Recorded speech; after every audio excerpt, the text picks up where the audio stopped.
Welcome to the Casey Ingram Show, Meet Your Candidate series. No spin, no agenda, no endorsements, just the candidate. Before we begin, I'd like to thank the many listeners who submitted questions for this interview. Several of those questions have been incorporated into today's discussion. Questions are not shared with the candidates prior to the interview. If you enjoy the show and would like to stay informed on local issues and elections, be sure to hit that subscribe button. I'm Casey Ingram. Let's get into it. Let's get Christopher into it. Collins. Let's do it. Christopher Collins is running for Martin County Commission, District 2. Welcome to the show, Chris. Thank you. Thank you. Always a pleasure and an honor to talk to you. Good to have you back, as always. And I'd like to begin with, three of the topics I hear people talking about most when it comes to your candidacy. These are issues that have generated a great deal of public discussion, so I'd like to give you an opportunity to address each of them directly. Sure. You were one of the leading advocates for the city's zoning in progress, or ZIP. Exactly what zoning or land regulations did the ZIP change, and what specific results did the ZIP achieve for East Stewart? So it's a lot to talk about because we did it for 6 months. It was not a short-term thing, but the summary would be we restored sensible density codes. The context to that would be in 2020, the city of Stewart changed our comp plan, changed our land use regulations, our code to make it much more density friendly. So out of that, you saw all of these apartment boxes that were happening that people didn't like. One of those code changes in particular was referred to as half units. Many people were familiar with half units. And what half units were was they redefined what a unit was. And without getting too deep in the weeds here, so regular people, that aren't involved in land use can wrap their head around this. You are allowed to have so many units in multifamily and apartments. Let's say maximum 15 units, or with the help of the commission, 30 units on an acre. Instead of that being the maximum, what Merritt Matheson and Mike Meyer, the group at the time, did was redefined what a unit was. So you could ultimately end up getting 60 units on 1 acre because they changed what a unit was. If it was less than 900 or 1,200 square feet, they recalculated it as 0.5 or 0.75 of a unit. So even though our code said 30 units per acre, you could have 60 doors and all of the associated cars with that. And what they were doing in these projects was waiving the parking requirements. So that's how you ended up with a lot of density and not enough parking.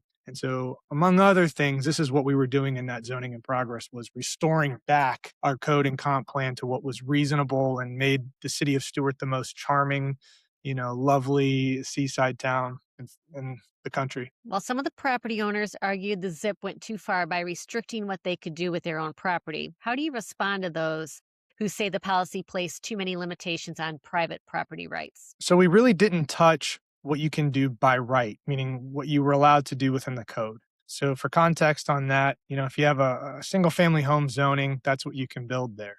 What we put restrictions on is what you can do really when you came in front of the commission. So if by right you can have 15 units on 1 acre in terms of apartments, within the buffer there of what you were allowed to ask for, you used to be able to get up to 30. Well, we scaled that back to 20. So we weren't giving the farm away because, like I said, often this came with waiving a lot of the parking requirements too in some of these projects. So we scaled that back. Really, if you had to make a case for what we touched that affected existing property rights, we zoned in on East Stewart, and there were a lot of complaints in East Stewart around development coming online that nobody realized was happening. So what we did was any of the Abacoa type development that it is currently zoned for, we required a conditional use process for that type of development.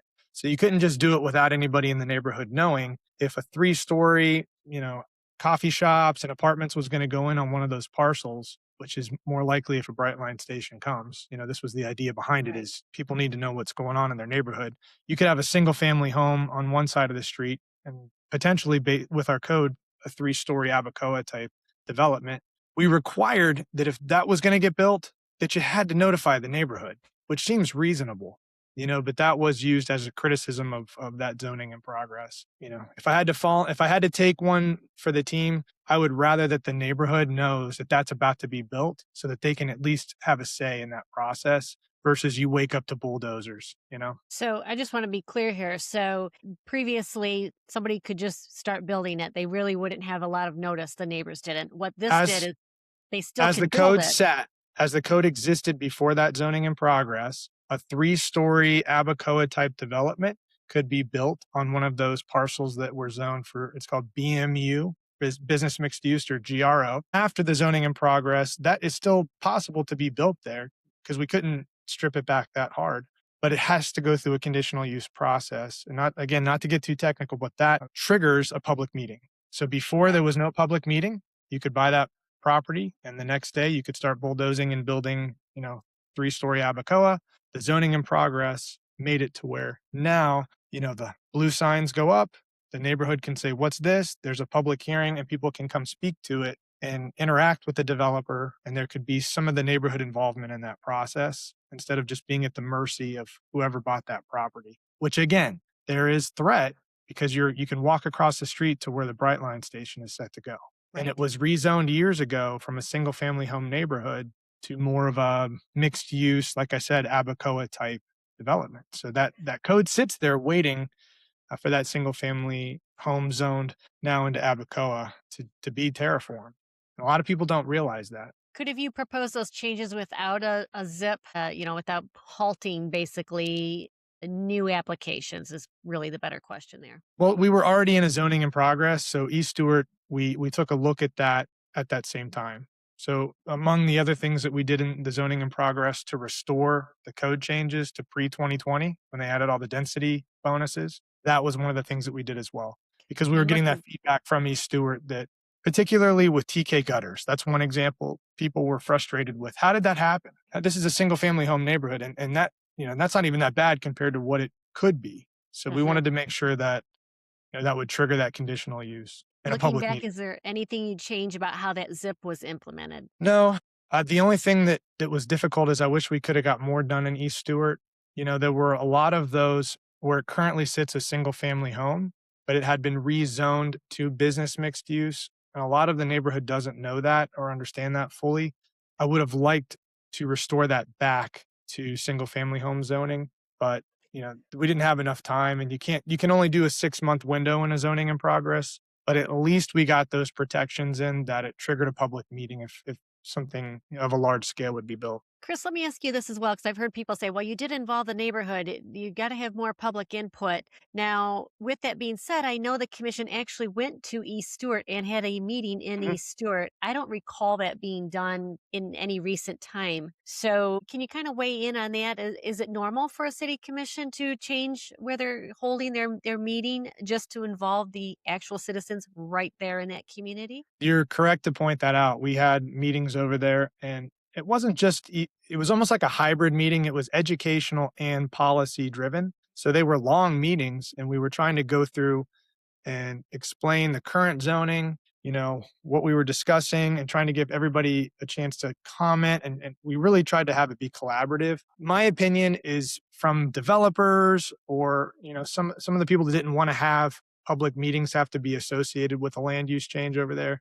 That was the criticism. But if you live in that neighborhood in one of those homes, we tried to make every effort for everybody to understand, what we were doing and why it was important to protect that neighborhood. So, moving on to another topic is the SB 180 lawsuit. While serving on the Stewardess City Commission, you supported the city's decision to challenge Florida's SB 180 in court. Supporters of the lawsuit argued it was necessary to preserve local control over land use decisions. Critics argued the city was spending taxpayer money trying to overturn a law passed by the legislature and signed by the governor.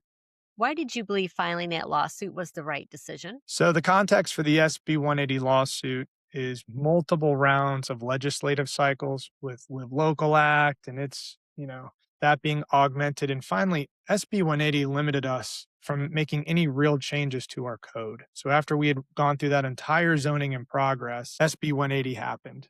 And you have to have the ability to deliver what voters want in your municipality. So if they want slow growth and they want to scale back some of those density codes, whatever people want, even to the point of being able to deliver proper drainage, for stormwater, we need to be able to make those updates. And so SB 180 really handcuffed us. We couldn't make any changes. And so 20 or so municipalities signed on to a lawsuit to challenge SB 180 because it's unconstitutional. And we joined in that. I was disappointed the county didn't.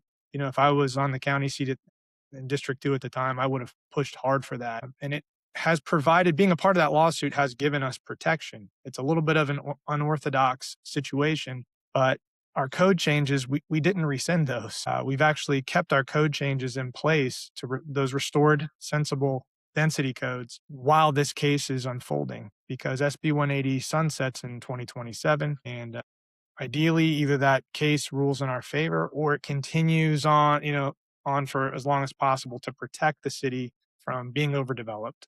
But if we wouldn't have joined that lawsuit, we would have been ravaged. The county had to rescind it had made code updates around rural lifestyle. They said we're not doing Mhm. rural lifestyle anymore. Well, they had to rescind that, and they're having to face that now. So even though we are in kind of a tenuous situation where even our comp plan doesn't match our land use codes because we have to send in those changes to the state, Mm. but SB 180 is currently active. We're kind of in a tenuous spot, but it has protected us from being overdeveloped in the meantime. So it gives you a pause on having to change those regulations back to prior to the passage of SB It's 180. it's like very technical to talk about this, but we restored sensible density codes. The state came in and said, you can't make any code changes like restoring sensible density codes. But we didn't rescind that and we joined a lawsuit which has protected us. The county made some changes to try to restore sensible density codes and not do rural lifestyle, but they had to rescind their codes because they had no cover. They were not a part of the lawsuit. Right. So it's a statewide issue, and pray to God that judge rules in our favor. I'm very hopeful because, it was much political pressure around this. Huge. I can't imagine that judge and what they're facing. And it went Right. forward. It didn't get thrown out, which is unbelievable. But it went forward on one particular unfunded mandates clause point. But There's hopefully, tremendous pressure from Tallahassee, so and you got to it's pick what is your line in the sand. The county was praying for a glitch bill to go through, meaning that the same legislature that voted for SB 180 almost unanimously, right, would somehow right. fix the bill. Of course, they weren't going to do that. That's what one of the sitting county commissioners said. You have to pick what your Alamo is going to be. And for us, if we can't amend our code and do what residents want us to do, then we really shouldn't even have municipal government. I mean, there's no point. If I can't deliver what voters want, then why are we Right. here? So that Right. was a line in the sand for me, and thankfully we had a majority on the board that were willing to go in that direction. And you're touching on this, but I'm going to come right out and ask it because that's the other issue that your critics bring up. And they argue the lawsuit conflicted with state law and that Florida's constitution's separation of powers, saying that local government should follow laws enacted by the legislature unless a court determines otherwise. So, how do you respond to that? Because I hear that over and over. You've just explained we're still in court, it's protecting you, but you hear people out there saying, well, your comp plan is no longer any good because you have violated state statute. So comp plan and land use regulation are separate, but we'll see. I'm sure I have full confidence in Sean Reed and Laura Giobbe and the commission that if the judge rules that SB 180 is constitutional, that they will rescind those codes until 2027 or maybe forever. I don't know. But in the meantime, you do have that protection because you're actively trying to sort out in court whether or not SB 180 is constitutional. So again, I know it's a little unorthodox, but this is how it's always been with the state. It's always been cat and mouse. Right. You Right. need people in these positions with a backbone that are smart and can come up with creative solutions to help protect the Martin County difference, help protect the city of Stewart, because it's always going to be this. If your position is whatever the state says, we'll just roll over. Like, why are you in office? You need to advocate for what people want here. And sometimes, believe it or not, Tallahassee might just vote for an unconstitutional bill. And you should challenge that because that's within your legal right to do that. And that is representing the will of our constituents. Another issue that has come up, you were elected in August of 2022, and after qualifying for this race, you were required under the city's charter to resign your current seat, which you did effective March 31, just a few months shy of completing your 4-year term. Nevertheless, some critics have portrayed your resignation as quitting or abandoning your constituents, while others have accused you of creating chaos at City Hall before leaving. What do you say to those critics, and how do you separate political rhetoric from what actually happened? So in May, I stepped down in May. It was about 90 days from August. My bad, I thought it was March, May. Yeah. So, I think I can see where that criticism would come, but you have to step down in order to run for another seat.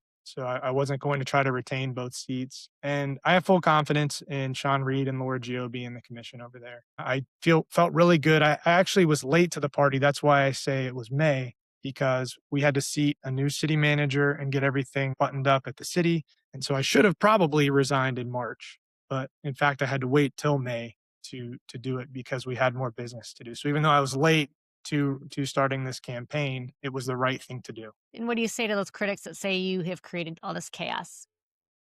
Yeah, They that don't was a define point the that chaos, but they say there's chaos. it's a political talking point. You know, Tom Campani's pushing it. I've heard both Althea and Susan bring this up.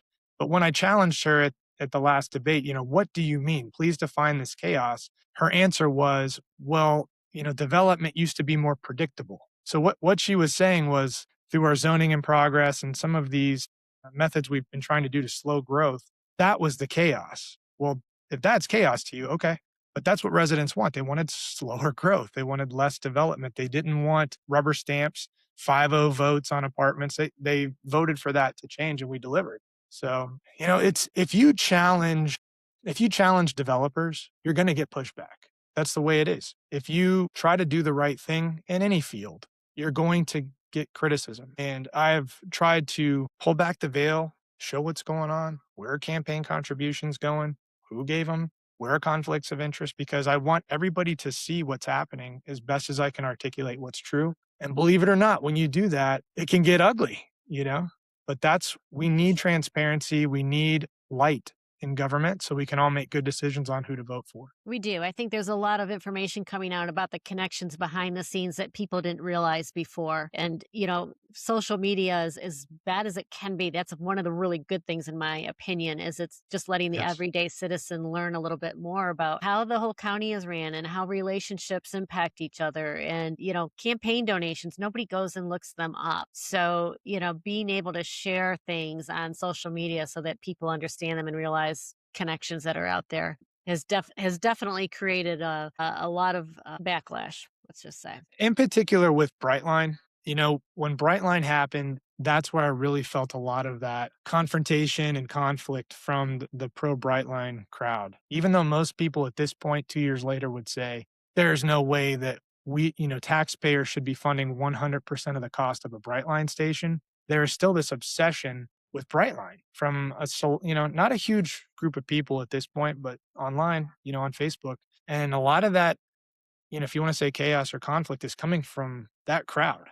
It's I've been pointing out conflicts of interest and just trying to bring transparency, but a lot of that venom has been coming from, and I won't throw names around, but you know, People on social media know. Chris, you've served on the Stewart City Commission, but many county residents outside the city may not know that much about you. Tell us about your professional background, your community involvement, and what first motivated you to get involved in public service. so I am a husband. I'm a father of 4 young children. My oldest is 8. I have been a local chiropractor. I've been in private practice for the last 15 years. I'm in my office now. But what really galvanized me was being a city resident, watching all of the apartments go up. As they were going up, I started to attend meetings and I would watch the neighbors come out and beg the commission not to approve these projects. And I would see these 5-0 votes. I would see residents basically be marginalized and gaslit, and it was wild to me because this was not what the city of Stewart or Martin County is supposed to be, all of these 4-story apartment boxes. And so I got involved. I tried to convince other people to do it for like a year, and none of my patients would do it because I got kids, I got a business, I'm too busy, but I'm glad I did. I felt called to do it, and it's been an absolute blessing the last 4 years to learn and get involved in local politics, and more people should do it. The local government affects you far more than up the chain. So 100%. yeah. So I've 100%. tried to represent, if you don't know who I am, family values, protecting the character, preserving Martin County, preserving the city of Stewart for our kids, that charm, that rural charm that makes this place so amazing and why people even want to live here. Don't kill the golden goose by overdeveloping it. Generally protecting commercial and industrial space so that people can have jobs versus just converting them to apartments so more people can move here. This has been my platform in a nutshell. How has your experience on the Stewart City Commission prepared you to serve on the Martin County Commission? It's very important to learn how municipal government works. So at first it's drinking from a fire hose, but you learn how this it's like a business, but not quite a business. You know, the public sector is a unique thing. But that capacity really prepares you for a larger municipal government.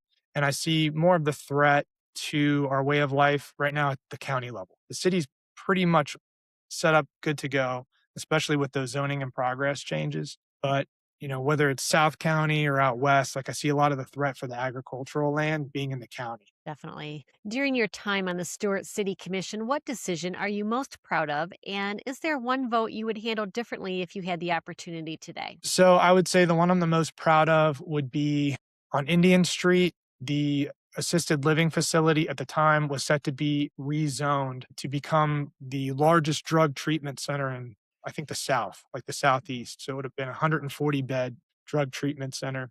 And at the time, I was going to be the only no vote. So I did everything I could to try to publicize and get energy. And by the grace of God, William Snyder got involved. And he came and spoke. And all of a sudden, all those votes changed. But that no vote and the subsequent lawsuit, right? So you have to be willing to take that. It later got dropped, but you can't have that fear of lawsuit prevent you from doing the right thing. And we did the right thing. But as that dust settled, now it is becoming the new Hope Center for Autism.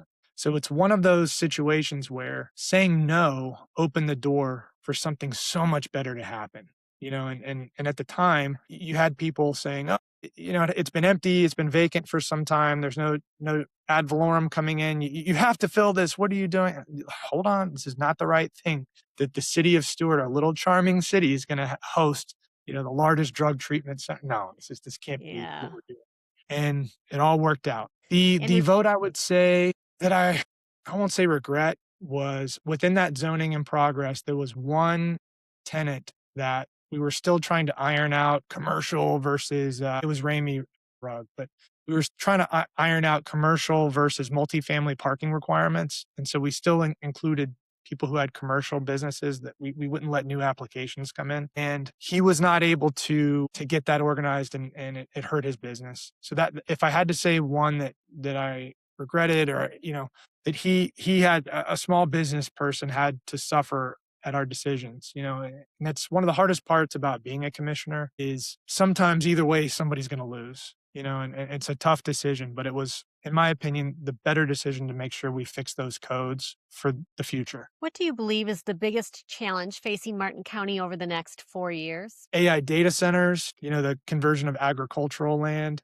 to, I call it land flips for developers. So these new field story, these communities that are being built where there's one unit per 20 agricultural zoning and cows. That's probably the biggest threat. What you want to see in Martin County, part of that Martin County difference is that you have agricultural land in perpetuity. It's not just a holding space until the right developer comes that can build the right, giant thing.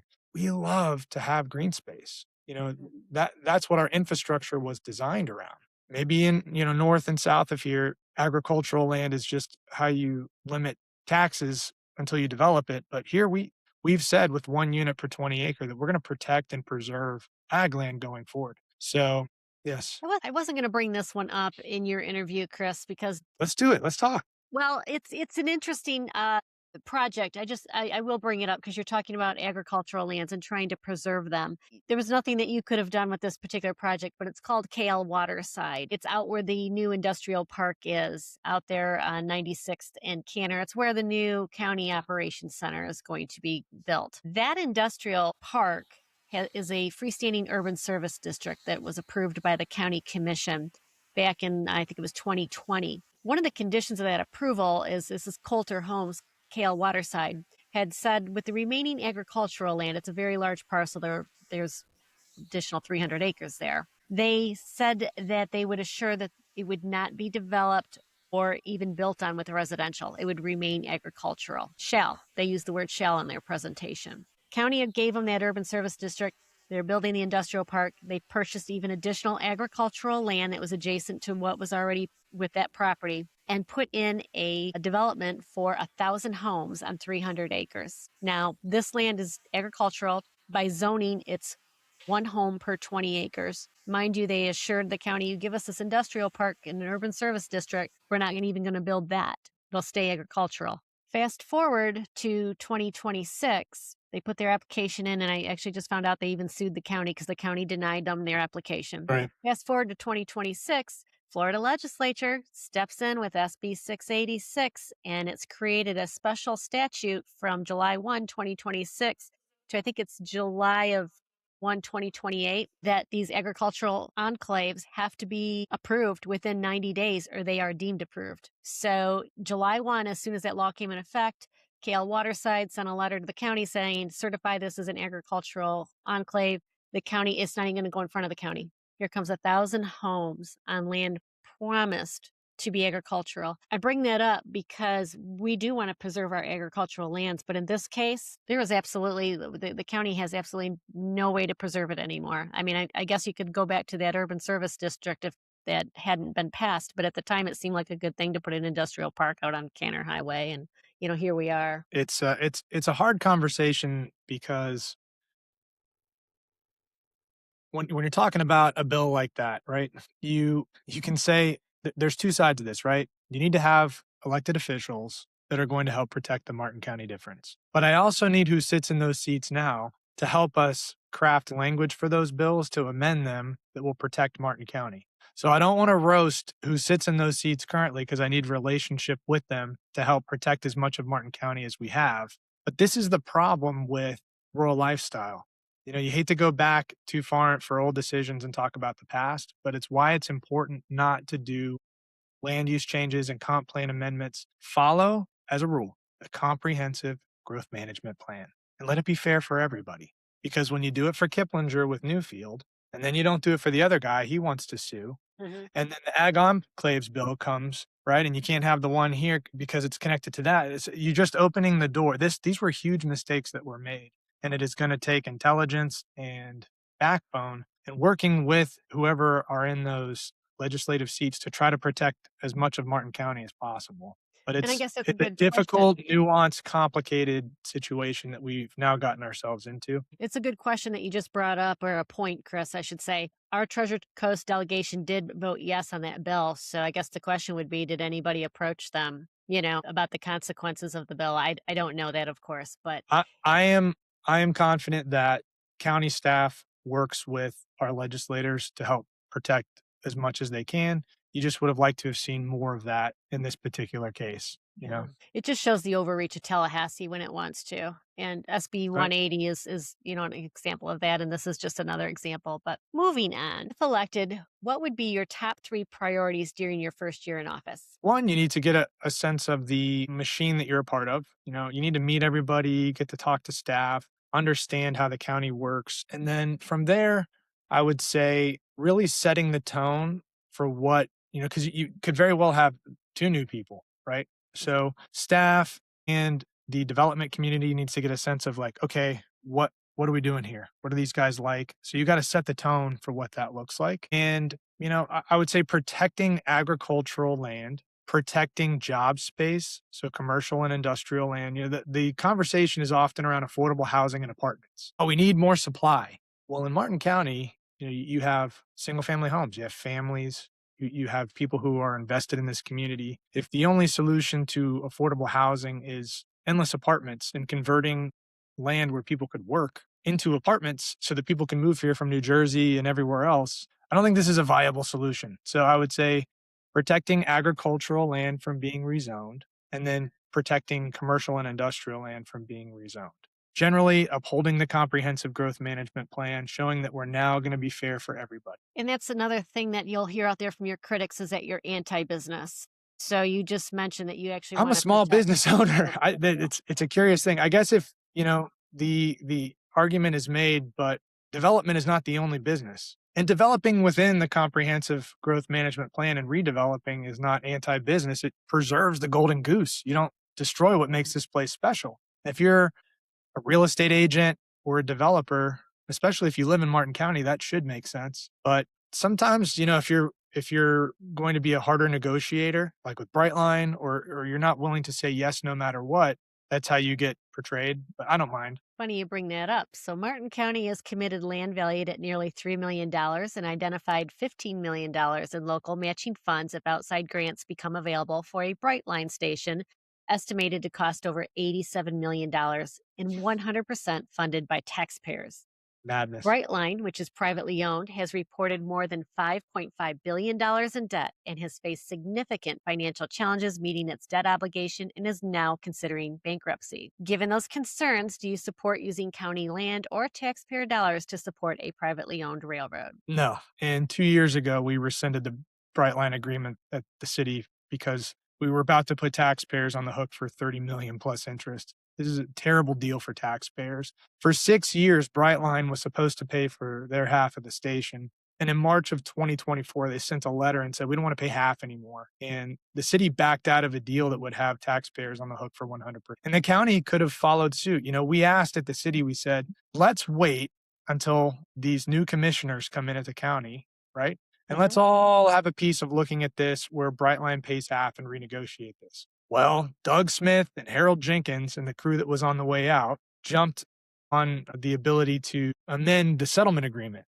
And so that put taxpayers on the hook for 100% of the station, which Yeah, government usually I think doesn't they move should have been tarred and like. feathered, Casey. They should have been tarred and feathered, Yeah, I personally. was gonna say government usually doesn't move at the speed of light, but it did when it came It to did for amending that. Yeah. that contract.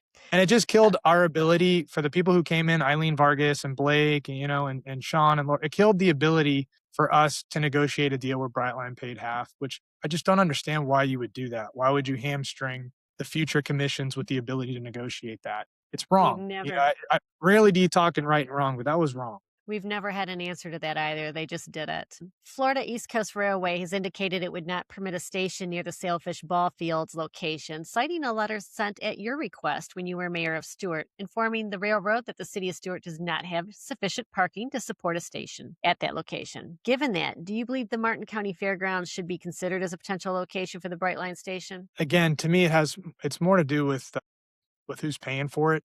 But I can tell you, being involved in that whole thing a couple years ago, Brightline doesn't want to be at the fairgrounds. They never did. They wanted to be downtown. So I know that this makes sense to a lot of people, but I don't think it's a realistic option. Why do you think Brightline wanted to be downtown over the fairgrounds? There's so I much don't space know. at the fairgrounds. I'm not sure. That was like above my pay grade, but whenever I was in the middle of that, they never wanted to be at the fairgrounds. Okay. They had us craft that RFP specifically for that location. The number of cars. I thought it made more sense if anywhere closer to downtown for the small businesses, like by Brian Mast's office. And the requirements in the RFP that came back really box it into that courthouse spot. But later, afterwards, we looked at that and it's like 53 spot parking spaces deficient once you give that parcel to Brightline. It creates a nightmare with cars stacking and like circling in between. You got the ball fields there, you got Stewart Middle School, you got the Boys and Girls Club, you got where all these kids are gonna be and car Ubers just looping. It's just square peg, And circle hole. that didn't even include the transit-oriented development parcel the county was willing to give them, which is the parking lot for the Sailfish ball fields. We told Again, them transit. no. At Right, the time, we took that off the table right. because that seems like that's been their business model is apartments next to the station everywhere, Mhm. and they own the apartments. It is. They've had some good success there. And So that many to residents. talk about the ball fields, can I talk about this? There's been a lot of Sure, confusion sure. about the ball fields. On the way out, one of the things that I had proposed in talking to the commissioners in these one-on-one meetings is we really need to look at protecting the ball fields. As it stands currently, you're only 3 votes away from those ball fields potentially being sold to Brightline. And if a station goes there, there's going to be a lot of pressure on those ball fields to become something that is considered higher and best use, i.e., Mhm. mixed use, apartments and commercial. So what we had offered up was to have the ball fields be put on referendum if anything was to ever happen to it, meaning voters would have to decide on whether or not it could be sold. It could not be just 3 commissioners voting yes that sells the ball fields. It would have to go to referendum, which Brightline should have as well. Mhm. The whole Brightline Agree. deal should have been a referendum item. Agree. But at least with the ball fields, we were trying to position that to where voters would have to decide because they never would.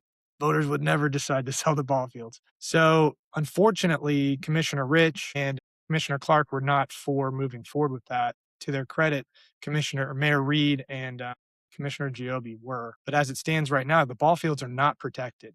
So I do have serious concerns for that parcel. And you said it just takes 3 votes. That almost happened back in That's 2019. right. So it's a very real thing. I know a lot of people think, "Who could possibly sell the ball fields?" But it almost happened Like already. that. It can happen like that. And there's been discussion. I won't say who, but on one of the planning boards, they were saying, "Oh, what do we do with the ball fields? You know, clearly it's not already the chatter was happening when we were in that Brightline conversation." Highest and best use comes down to finances, not what's an amenity for the neighborhood. Exactly. So you got to protect them. Many residents have suggested using the Martin County Fairgrounds as a location for a homeless shelter. Do you believe that is an appropriate location? No, I'm not. This is not something that I'm an advocate for. I do not believe that using taxpayer, property for like either affordable housing, like government subsidized apartments or homeless shelters. Generally, I think that this is something that the private sector and churches and institutions should be more responsible for, nonprofits. And I don't the context for that is I believe that government should focus on essential functions and not, I'm a chiropractor, right? I help people every day. I help people that have vertigo. I help people with a lot of different issues. It would benefit people, right? If everybody got a chiropractic stipend, that would be good for the world, but it's not good government. Good government is making sure that the trash leaves your house, that toilet works properly and leaves the house, that these essential functions of government, police and fire,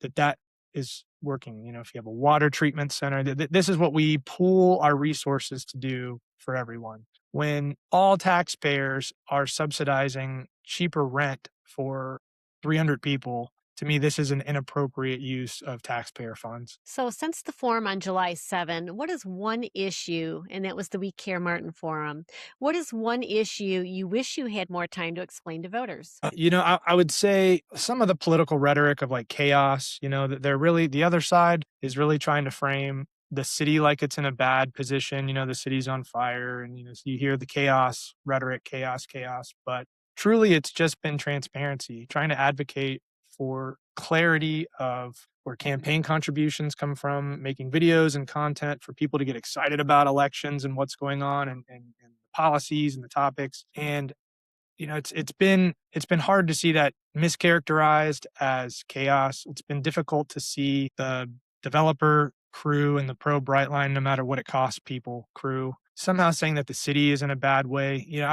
I am so proud of the time at the city. Like it was amazing. And I'm so proud of the staff and personnel changes we made. We have a new city manager. We have an amazing city attorney, and then we hired an environmental attorney. These are the three positions that commissioners are responsible for hiring directly. And I am proud of those three. They're amazing. We totally leveled up in who's there. And, we did start, and this might be a segue for property tax reform conversation, but we listened to what DeSantis and Blaze Ignolia were saying in that 2 years. We were hearing what they were saying, that property tax reform was coming. So we had our city manager cut from our budget. We decreased our spending in preparation for this to happen. He shaved, I think, at least $1 million off of the budget, and we started to cut spending.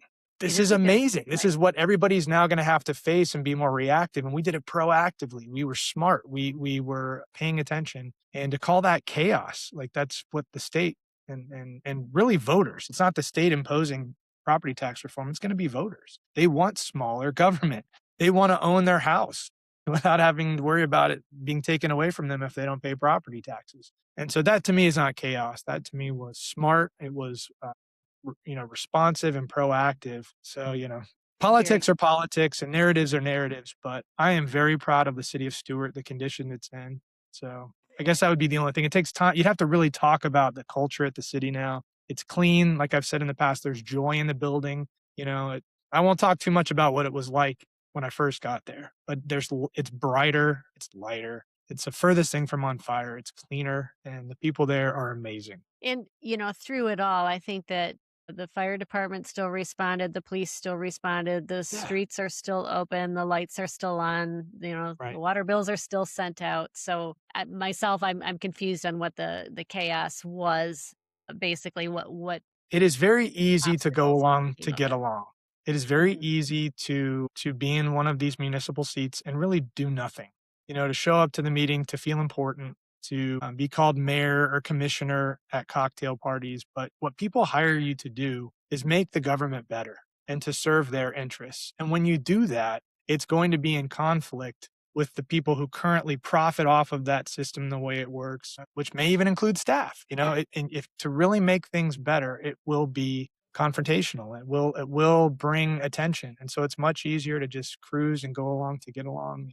And I would rather work in private sector than do that. I don't think there's no point in taking these seats if you're not going to make the government better. So it's worth the heat. All right, you've taken it. Yeah, A proposed constitutional amendment to significantly reduce or eliminate property taxes will appear on the perfect ballot this segue. See, November. yeah. I know it is a perfect segue. I Now swear you didn't give me the answer. no, you actually, yep, somehow you just knew this was coming up, but There's no, only you so did. many things to talk about. He did not get the question previously, They'll but accuse you of it anyway. Don't worry. I You're know talking this. to me. That's so That's coming. true. That's coming. Yeah. It's rigged. It's rigged. Ridge, she knew. So, but Chris, you indicated that you do support the amendment at that We Care Martin forum. I If do. it passes and Martin County loses a significant amount of property tax revenue, what areas of county government would you reduce first? And That the other that's side hard is to yeah, that's hard to answer because I'm not looking at, I'm not in there, but I've tried to respond to this question by saying generally like what I think priorities are, and I would say public safety. So police and fire level of service is huge. You have to make sure that when somebody's dying, including, kids, that they're there as fast as humanly possible. They're as equipped as they need to be to save lives. That's top shelf. From there, those essential government functions are most important, all the way down to things that are more like pet projects. So it will come across many different arenas, but from capital improvement to essential, non-essential to staffing. You've got to start to tighten that ship up to where that government is leaner. And it happened during COVID. There was a lot of new staff at the city too.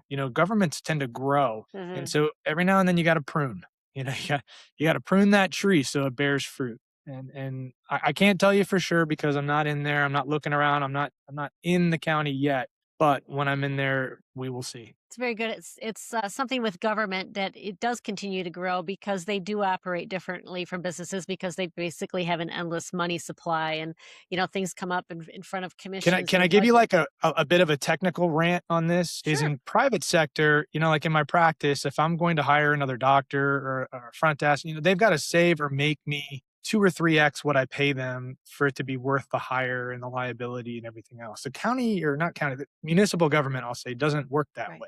You have people that are in positions that will be there forever as long as they do a reasonably decent job. But the problem is within government, you have normative pay ranges for different positions, right? I or any other business owner will pay what that person is producing for that role. For every job in municipal government, there is a spectrum of pay that you make for that job title. As a result, as governments tend to grow, right, the people who have been there the longest move into these administrative positions and titles that have quite large pay. So you get this really big, typically in my experience, observationally, administrative class, right?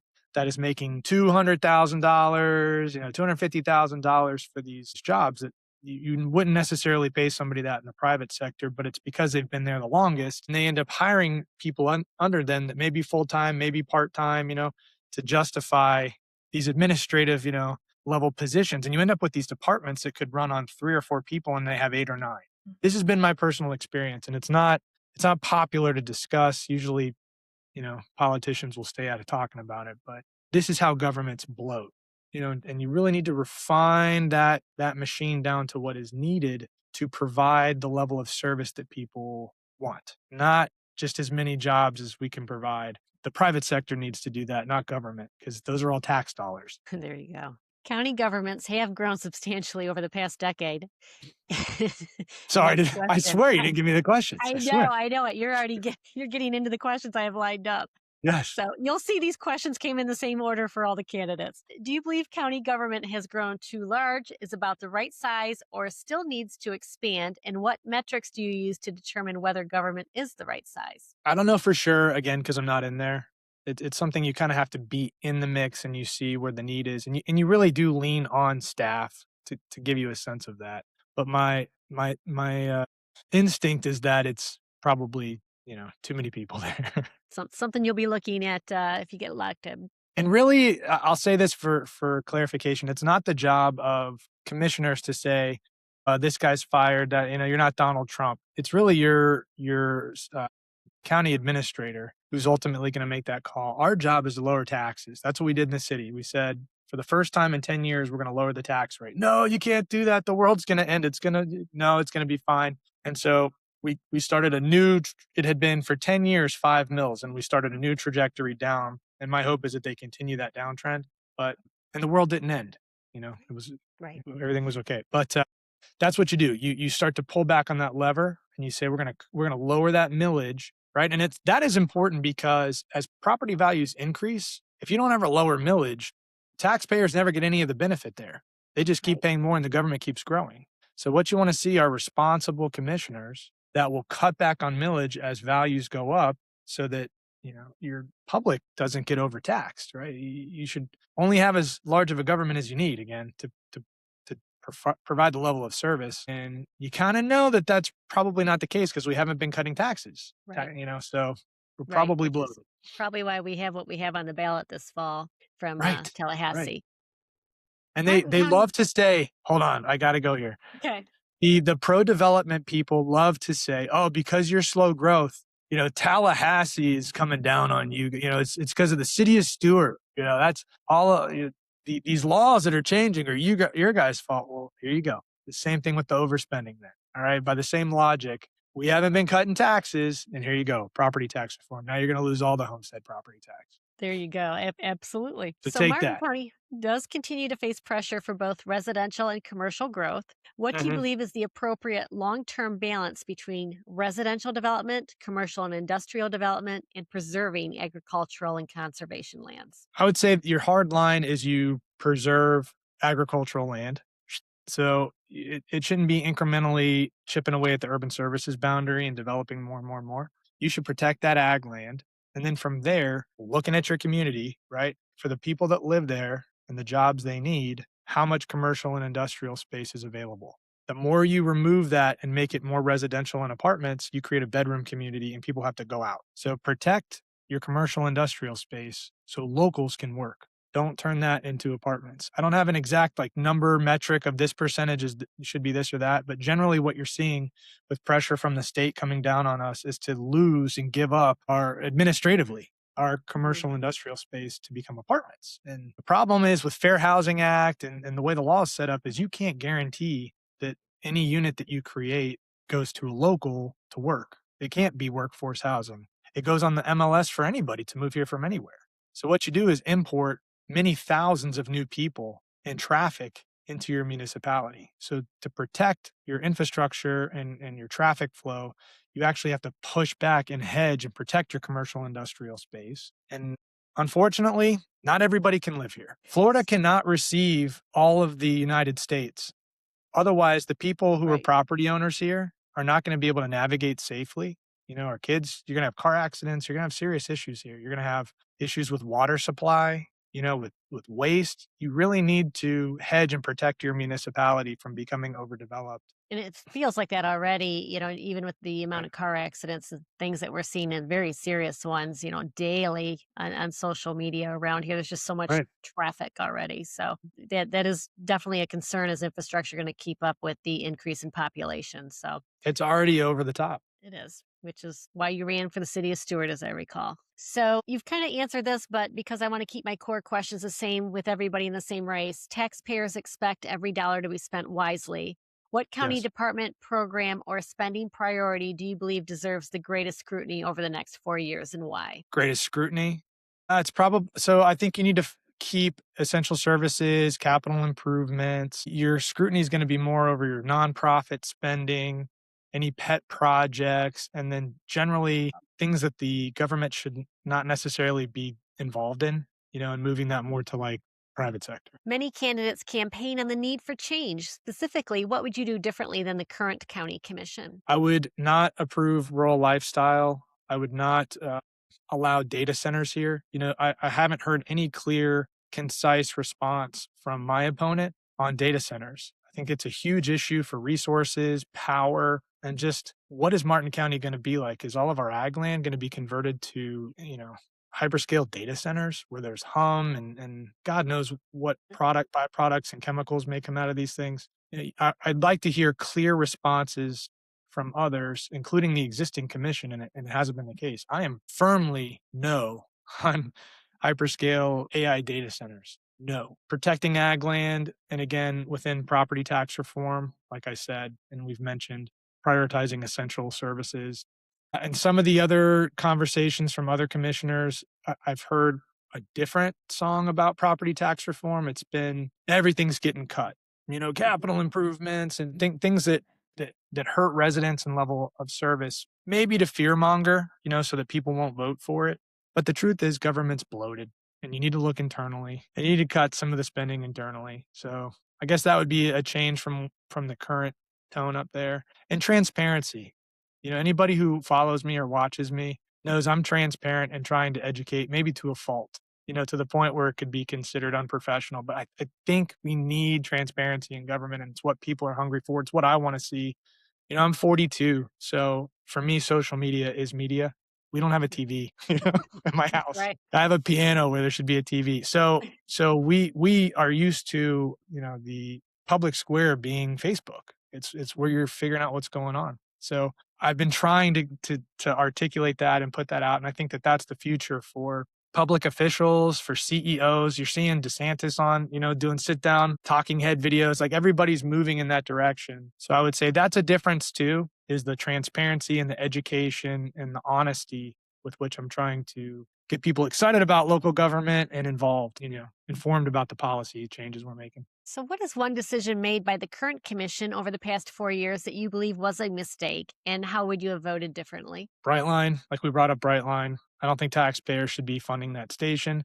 The $74 million no bid operations center, huge mess. The way they handled the local dredging operation, mess. So that $74 million operations center, rural lifestyle, even the initial one with Newfield, I think was a huge mistake. That should have stayed agricultural land and not open Pandora's box for these type of communities. All of the rural lifestyle that has happened in South County that is now opening the door for ag enclaves. This whole kind of culture of moving away from protecting Martin County and holding the line on the comprehensive growth management plan, Right, right. Yeah, there's a lot of leapfrogging that everybody warned about for years when that's you right. started breaching, the urban service boundary, and now it is happening. It is. Yep.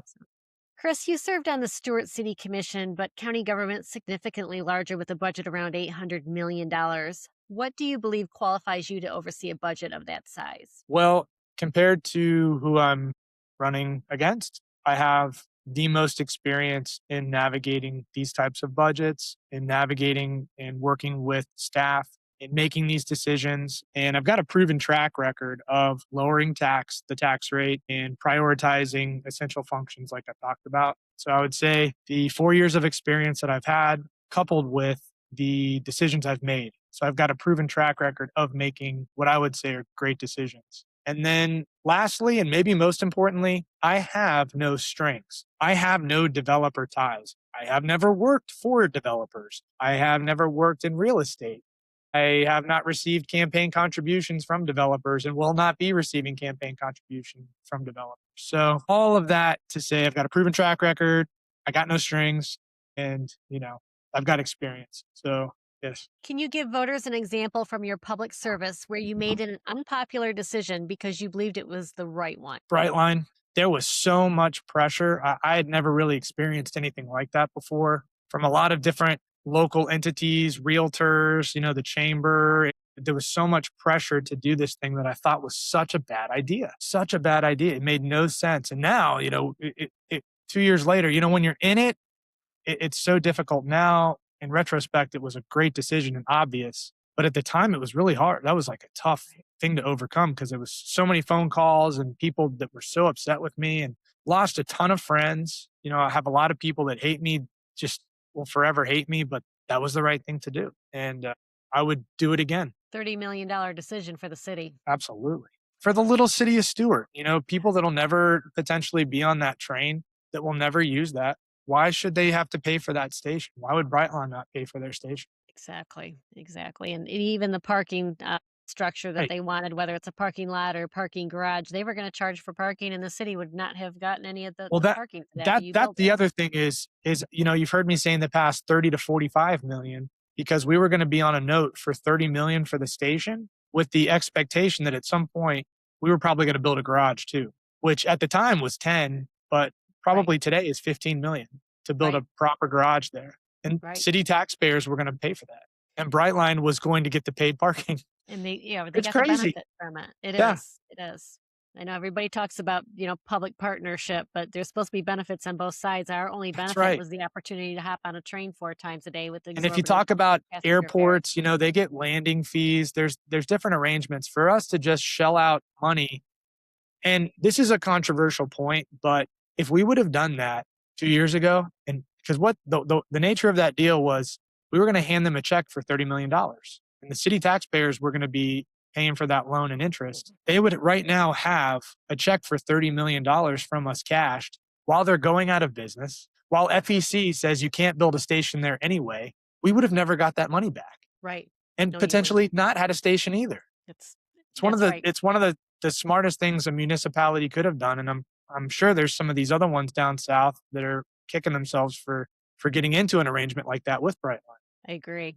Now, public confidence in government often comes down to transparency and accountability. What specific changes, if any, would you make to improve public trust in county government? So, for instance, the way the $74 million operations center was handled, that is a situation where that might have been the best deal, but we'll never know. Right. And so just going through those normal administrative processes and putting it on and you need to be very clear when you're doing something so unusual, right? And this is not something that we've done before and That's not right. spent this much money doing it. You need to make everybody fully aware of what's happening so you can avoid the backlash after, once people catch up to what you did. So, yeah, going out, using your media team to really, instead of what they've done, which is the opposite, and they're trying to do damage control. And nothing against Ed Campy, but one of his points that he made at the meeting was, we need to create an emergency response team for misinformation, like a media response team. What? What? No, you need to clearly communicate to the public with all your media resources and take your time to discuss this. But they don't do that.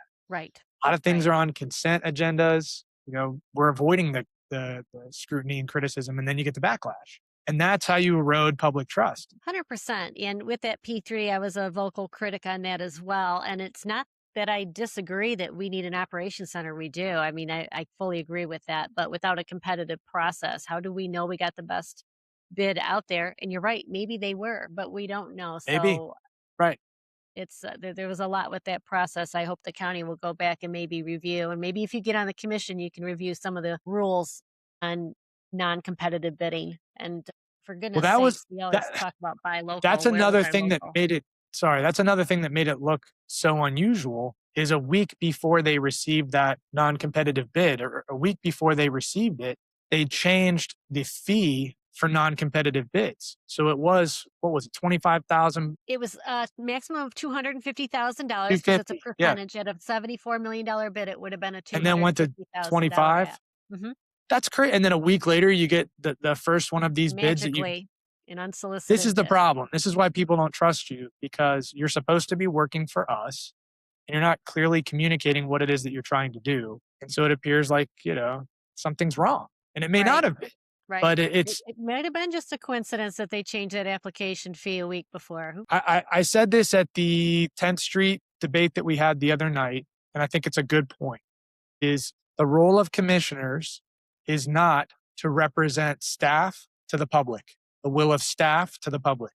Okay. It is not to try to get the public on board with what staff is doing.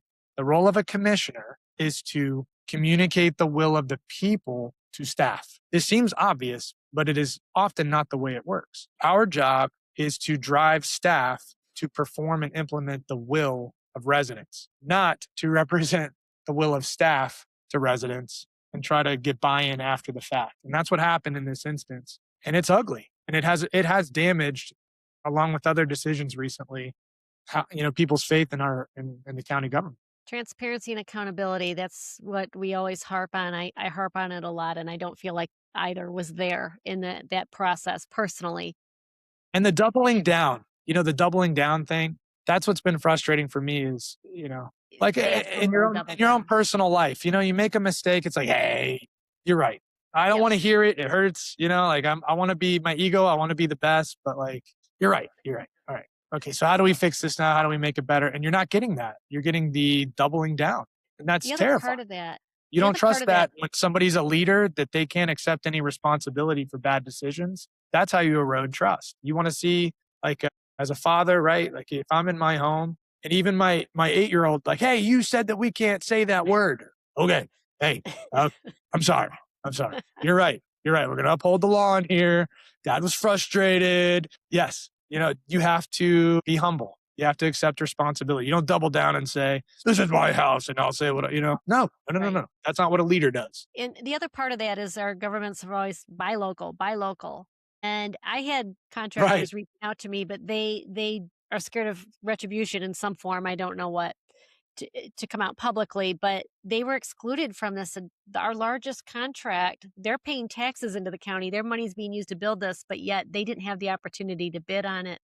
Chris, Mhm. what do you say to those local contractors? It just looks bad. Why is a nonprofit shell the one that's doing the bid? To your point, yeah, who's going to even be doing the construction? Right. It just looks bad. It smells bad. It stinks, is what I've been saying. You know, The construction consultant was in their proposal. It's all out of county because they right? had their main consultants that the developer is going to use. They're all out of county. Maybe somebody can put in windows. I don't know, but Chris, the other part of that, this just brings up something. So one of the commissioners through that whole process said, geez, I thought we were friends. I can't believe somebody from the public would come up and disagree with this. And it struck me that as commissioners, it was really tough because you guys can really take a beating from folks, even like me, that if I come up with something, I'm like, man, that was wrong. But to me, it's never personal against the person, it's against the policy. What do you say to folks that seem to take it personally if somebody disagrees with their policy, even though I like you as a person, but your policies are not right for what I believe for the county? Yeah, I have seen that. That is the political climate. Is somebody makes a decision you don't like, and now forever you hate them personally, and they're an idiot, and it has become the way it is. But Sad. this is a distinction I make is, you need relationships, right? We need people to work with to accomplish things. You can't do anything by yourself, right? So we need relationships is what I'm trying to say. You need to have established relationships or work together. But when relationships take priority over policy or doing the right thing, that's when you venture into corruption. Okay, so if who I'm friends with and whose idea it is, or who the applicant is, or who the construction people are in my relationships and friendships and that kind of stuff is prioritized over what we're doing or how it's being done, that's how you get corruption. When the friendships and the relationships are more important than the policy. You need friendships, you need relationships. This is a community. We all have to work together. But what I notice is people are more concerned with losing a friendship or not being able to be a part of a certain friendship circle or being able to attend the next gala or fundraiser because this person's going to be there or that person and you want to stay in good standing and so you don't want to affect where you it's like middle school. And if you're going to be in these positions, your job is to represent how everybody feels, right? And do your best to make good judgment calls on what the right thing is, no matter who ends up mad at you. And I'm going to tell you what, the longer you're in office, you're going to collect people that are upset with you for some decision you've made until you're unelectable. But as long as you're doing the right thing, that's all that matters as far as you can tell what that is, you know? So, moving on, I have a little more of like a lightning section. You can answer yes, no, and you can also offer a brief explanation. Do you support additional residential density? Not if it comes at the cost of rezoning agricultural land. If it's infill and it's zoned that way, for me, PUDs and commission action should really be used sparingly to help a good project that's like almost there, but the setbacks are a little bit off. You know, don't waive parking requirements. But where there's some part of that that doesn't quite work and you're doing slight tweaks, these complete revolutionary land use changes, this is not what I'm for. But if it's residential density and you're coming in front of the commission for a slight change or update, that's reasonable. Okay. Do you support data centers? No. Do you Well, support AI flat data centers. There are existing data centers, hyperscale, I but should say? yeah. Right. Yes. Do you support flock cameras? No, I would not be for any kind of flock surveillance AI. I said this the other night was at the We Care debate is we have police that can do their job. They've been able to do their job. I don't need AI surveillance on every street corner. I don't think that's Martin County and I don't think that's a small town, charm. So no, I'm not for flock. Do you support holding one evening county commission meeting each month? Yes, You support expanding conservation land purchases? like the half-cent sales tax. Mhm. Yes, my issue with that has been just observationally. I don't think we should be just buying development rights from properties. I think that we should actually be buying properties. It's different philosophies on conservation. I'm not for just buying land for the sake of land. I would like to see land that people can experience, like parks, wild spaces that kids can see wild Florida. If there's thousands of acres, that at least there's a trail on there that somebody could enjoy or appreciate. Just saving trees for the sake of trees. I would call that more like environmentalism. Mhm. I'm what I would call a conservationist, so you have the conservation of land for the benefit of people. Okay. Do you support the public private partnerships for major county projects? No ish. You'd have to look Right. at them. It depends, Right. So if They it's could be bid or no bid. We just talked about a no bid one, right, but right. But generally, I uh, think private sector should do private sector, public sector should do public sector, and anything that the public sector can punt to the private sector, it should. and do you support term limits for county commissioners? Yes, I think in the city we had 12 years. I think that would be a good amount of time. Is 4 years was a nice amount of time to get things done in the city, learn the ropes for a year or two. And then I think in the county, it's probably going to be more like 8. So if you're there for more than 12, you're just becoming part of the furniture. You know, you got to give somebody else a try. And in the city, the way they set it up is you had basically a year off. You could come back. And I thought that was a good idea is if people want you back, but taking that year to be out of that mix is good. You need to let somebody else get in the seat and learn and be Right. involved in new ideas. Might be, that's right, might be new ideas. What question aren't voters asking that they should be? Will you uphold the comprehensive growth management plan? To the question you asked me, are you for or against AI data centers? Will you lower taxes? Will you start preparing for property tax reform? I think a lot of people are interested, but you don't always hear those questions directly. Hmm.